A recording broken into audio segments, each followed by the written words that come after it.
جس طرح کے جو لغوی معنی یا اس کے جو ابتدائی اور انیشل معنی جس طرح سے ہم لیتے ہیں اور اس پہ جس طرح سے ہم ریئیکٹ کرتے ہیں اور پھر جس طرح سے جو ہے شاید اس کے پیچھے جو ہے وجہ اور جو ریزن تھی وہ یہی تھی کہ اللہ تعالیٰ چاہتے تھے کہ اس کے جو بندے ہیں جو مسلمان ہیں وہ اپنے دماغ سے، اپنے دل سے، اپنے جسم سے، اپنی روح سے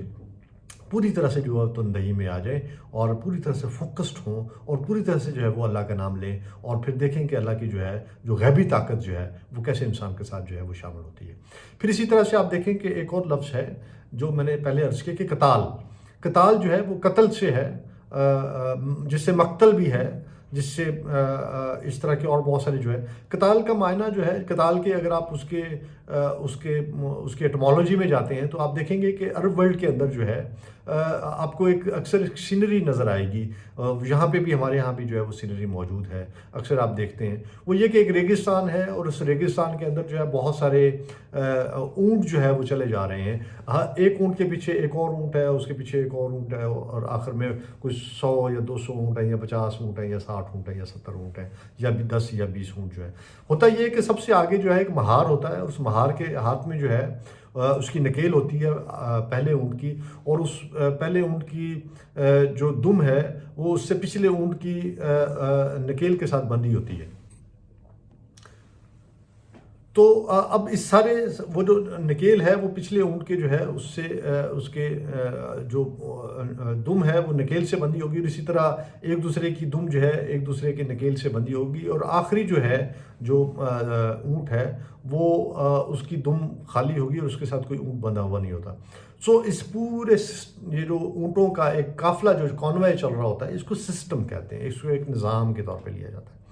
تو آپ سوچیں کہ اگر آخری اونٹ جو ہے، یہ بہت سارے اونٹوں کا کانوائے ہے جو چلا جا رہا ہے، اور اگر آخری اونٹ جو ہے وہ بیمار ہو جاتا ہے یا وہ چل نہیں پاتا، وہ لنگڑا ہو جاتا ہے، یا اس کے پیچھے جو ہے اس کے اوپر جو ہے اس پہ مصیبت آ جاتی ہے یا کوئی مسئلہ ہو جاتا ہے اور وہ رک جاتا ہے، تو آپ کو کیا لگتا ہے کہ یہ سارا قافلہ، یہ سارا کانوائے چلے گا؟ بالکل بھی نہیں، یہ کانوائے رک جائے گا، یہ پورا سسٹم رک جائے گا، یہ پورا نظام ہے جو نظام کے سارے کا سارا رک جائے گا۔ تو عرب ورلڈ کے اندر کہا گیا کہ اس آخری اونٹ کو جو ہے اس سے اگلے، چونکہ اس کی نکیل جو ہے وہ اگلے اونٹ کی دم سے بندھی ہوتی ہے، تو اس کو کہا کہ اس کو کاٹ دو۔ اس کے کاٹنے کے عمل کو کہا گیا قتل کرنا، یعنی ہر اس شخص کو جو آپ کے سسٹم کو روکتا ہے، جس کی وجہ سے پورا نظام درہم برہم ہو جاتا ہے، کہا کہ اس کو قتل کر دو، اس کو سائڈ پہ کر دو۔ لہٰذا قتل کرنے کا مطلب یہ ہرگز نہیں ہے کہ آپ نے ہر اس شخص کو اٹھا کے جو ہے وہ قتل کر دینا ہے جو آپ کو لگتا ہے۔ جو اگر خدا نے قتل کا کہا ہے یا قتال کا کہا گیا ہے، تو قتال کا مطلب جو ہے اس شخص کو، جو ہے جو مسلمانوں کے خلاف ہے یا مسلمانوں کے نظام کو نہیں چلنے دیتا یا اسلام کے نظام کو نہیں چلنے دیتا یا اس کے بارے میں جو ہے یا اسلام کے خلاف ہے، تو اس کا قتل جو ہے وہ واجب ہے، چونکہ وہ سسٹم کو روکتا ہے، وہ سسٹم کو روکتا ہے، جو سسٹم جو ہے جو مکہ سے چلتا ہے، جو مدینہ سے چلتا ہے اور مکہ پہنچتا ہے، یا جو مکہ سے چلا اور جس پہ آپ صلی اللہ علیہ وسلم پہ جب ظلم و ستم ہوا، تو بہت ساری آپ اس کی قتال کی جہاں جہاں قتال کا لفظ جو ہے آیا ہے، جہاں پہ قتل کا ذکر ہوا ہے، اللہ تعالیٰ نے فرمایا ہے، تو اس کے پیچھے اس کی جب ڈیٹیل میں جاتے ہیں تو آپ کو پتہ چلتا ہے کہ ایسے نہیں کہہ دیا کہ بس آپ اٹھاؤ اور کسی کو بھی مار دو۔ ہاں، اگر کوئی آپ سے ویسے قتل ہو جاتا ہے تو پھر اس کا اللہ تعالیٰ نے اس کا پورا ایک سسٹم رکھا ہے، وہ ہے، آپ دیکھیں حضرت موسیٰ علیہ السلام سے جو ہے جب قتل ہو جاتا ہے تو وہ کس طرح سے اللہ تعالیٰ نے جو ہے ان کے وہ کیا۔ اسی طرح اور کچھ واقعات ہیں قرآن پاک کے اندر جو ہے، اور پھر اس کی جو ہے فرما دیا گیا، واضح الفاظ میں کہا گیا کہ اگر آپ سے قتل ہو جاتا ہے تو اس کی جو ہے خون بہا ہے، اگر خون بہا کے بعد بھی اگر آپ کے اندر بھی وہ ہے تو پھر آپ کو روزے بھی رکھنے ہیں، آپ کو اس کا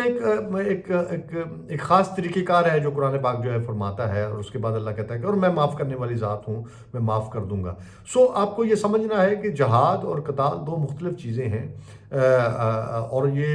جہاد جب آپ جہد کرتے ہیں یا جب آپ قتل کرتے ہیں تو ان دونوں کی ایٹمالوجی کو سمجھنا ضروری ہے کہ اللہ تعالیٰ نے کیوں فرمایا ہے کہ جہاد کا ذکر جو ہے وہ کیا ہے تو کیوں کیا ہے، اور اگر قتال کا ذکر کیا ہے تو کیوں کیا ہے، اور کن لوگوں کو قتل کرنا ہے اور کن لوگوں کے خلاف جہاد کرنا ہے، اور جہاد اگر نفس کے خلاف کرنا ہے تو کون سا نفس ہے، نفس امارہ ہے، نفس لوامہ ہے، یا نفس مطمئنہ، یا باقی جو نفس کی اقسام ہے اس کے اوپر جو ہے ہم انشاءاللہ آگے چل کے نفس کے اوپر ایک پورا پروگرام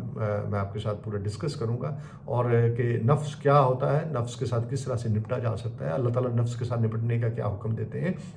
اور ہم اپنے موجودہ اور پرویلنگ جو ہمارے سرکمسٹانسز ہے اس کے اندر رہتے ہوئے ہم اپنے نفس کے ساتھ جو ہے وہ کس طرح سے نمٹ سکتے ہیں. مجھے تب تک کے لیے اجازت دیجیے. اللہ حافظ.